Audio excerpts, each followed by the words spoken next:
welcome back to my channel Desa Pratiwi. Baiklah guys, untuk kali ini bahas anime sama kartunnya berhenti dulu ya. Sekarang aku mau membahas tentang apa saja prospek kerja jurusan DKV. Kenapa aku kali ini ngebahas tentang prospek kerja jurusan DKV? Karena aku ngalamin sendiri guys ya. Banyak teman-teman atau saudara-saudara yang nanya, kalau jurusan DKV itu nanti tamatnya tuh kalian tuh kerja apa sih? Video ini juga berpeluang untuk kamu yang mau atau udah tamat dari jurusan DKV tapi bingung mau kerja apa.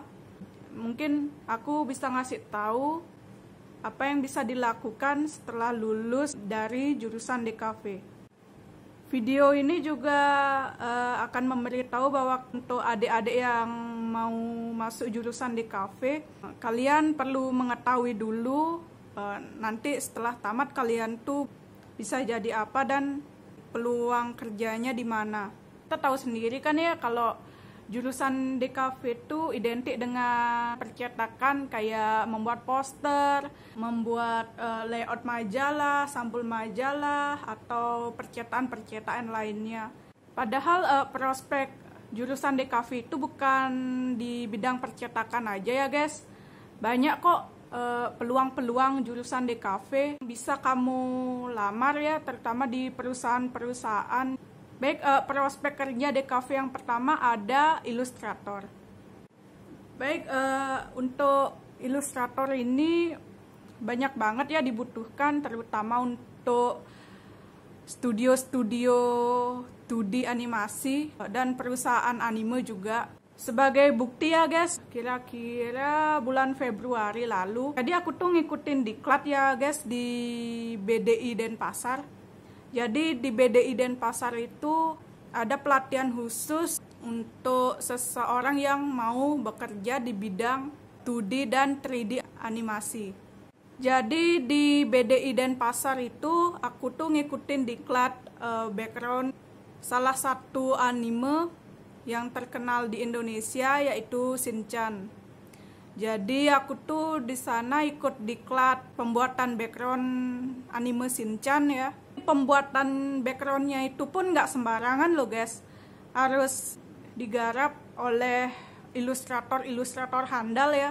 Dan di sana juga instruktur yang ngajarin aku tuh sudah profesional ya, nggak sembarangan. Peran ilustrator terutama di 2D animation itu penting sekali ya guys. Soalnya dari storyboard, modeling karakter, background, coloring, texturing, semuanya dikerjakan oleh ilustrator. Untuk kalian yang punya keahlian menggambar atau keahlian coloring atau texturing, kalian bisa memilih menjadi ilustrator untuk profesi kalian ya.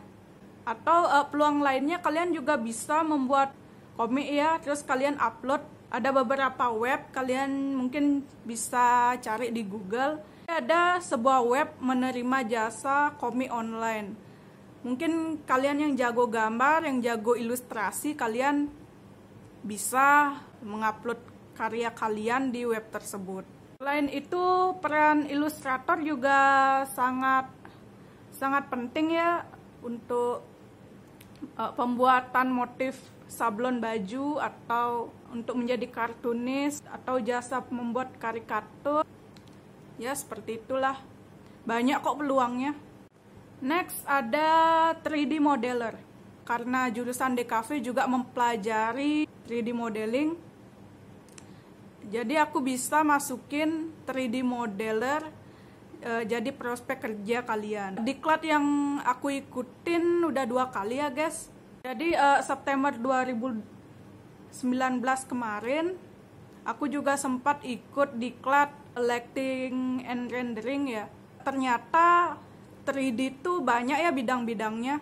Untuk 3D animation ini ada yang modeler, ada coloring, texturing dan lain-lain.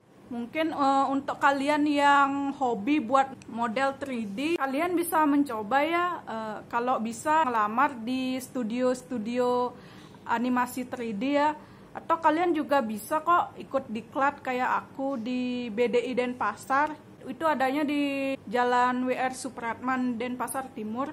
Jadi modeler 3D ini sangat dibutuhkan karena untuk membuat 3D animation itu kan harus buat karakternya dulu ya, buat background modelingnya dulu, terus karakter modeling dan lain-lain, dan objek-objek lainnya juga.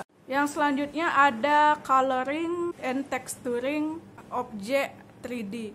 Jadi kalau kalian memang kurang ahli di modeling karakter atau modeling background atau modeling objek lainnya, kalian bisa kok ngelamar di studio 3D animation untuk bagian coloring sama texturingnya.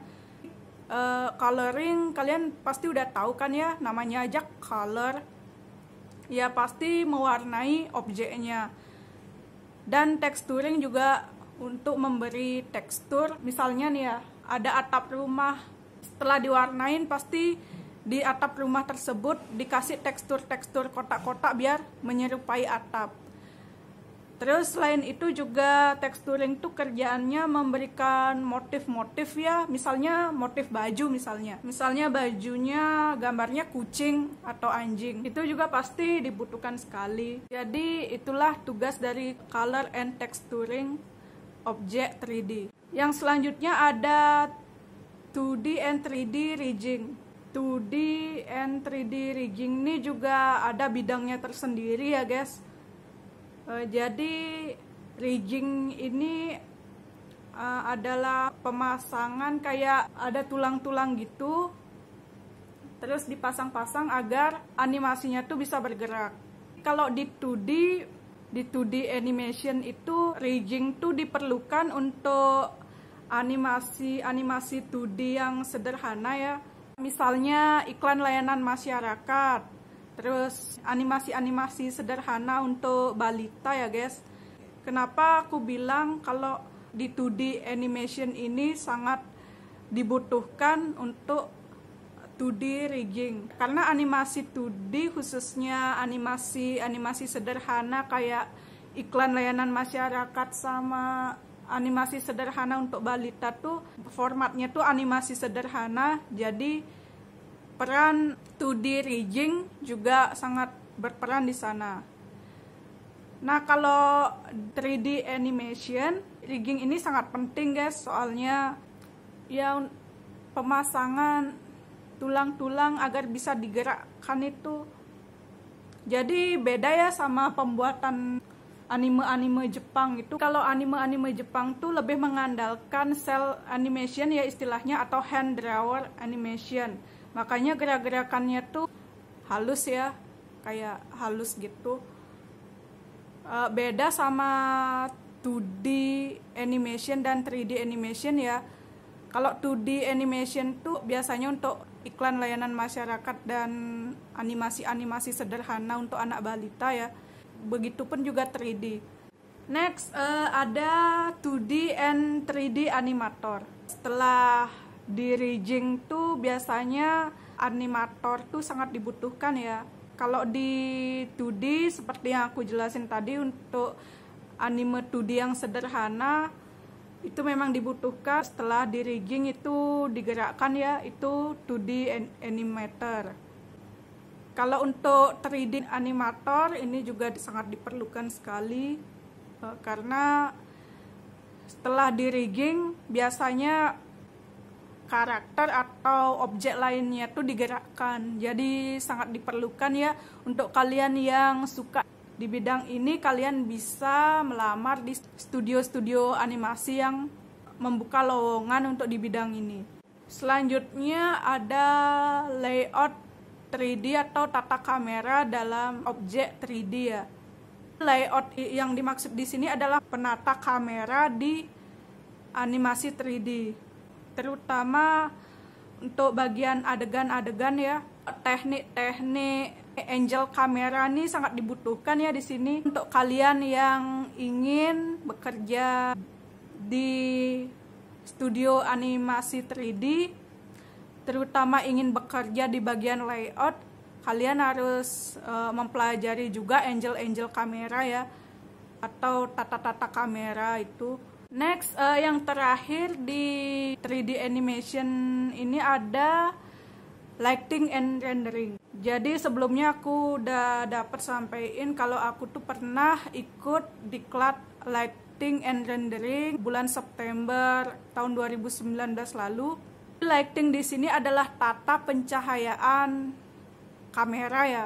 Di sini kamu juga disuruh untuk membaca situasi, membaca latar ya, apa latar suasananya siang atau malam. Kalau latar suasananya siang, kalian tuh nata cahayanya tuh di sebelah mana. Terus bukan itu saja, juga kalau misalnya latarnya di malam hari, kalian juga harus memasang cahaya di sudut-sudut ruangan ya guys. Dan itu juga harus sempurna. Jadi untuk kalian yang memang suka di bidang lighting and rendering ini, usahakan kalian juga harus latihan sesering mungkin ya untuk penataan cahaya. Dan aku rekomendasiin, kalau saranku ya, mending kalau komputer kalian muat, kalian bisa pakai aplikasi software Maya ya. Karena menurut aku pribadi, software animasi Maya dibanding Blender atau 3D Max itu lebih simpel. Kalau dibandingkan dengan Blender, aplikasi Maya itu lebih simpel menurut aku, lebih gampang aku ngerti.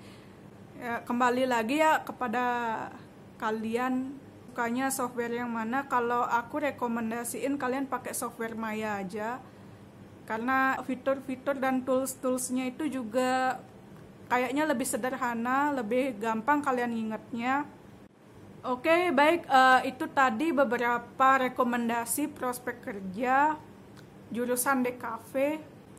Seperti biasa ya, kalau pernyataan aku tadi ada yang salah tentang prospek kerja yang tadi, mohon diberi sedikit pencerahan ya. Dan aku minta maaf juga kalau memang ada salah-salah kata. Ikuti terus video aku yang selanjutnya. Jangan lupa like, komen, dan subscribe. Bye.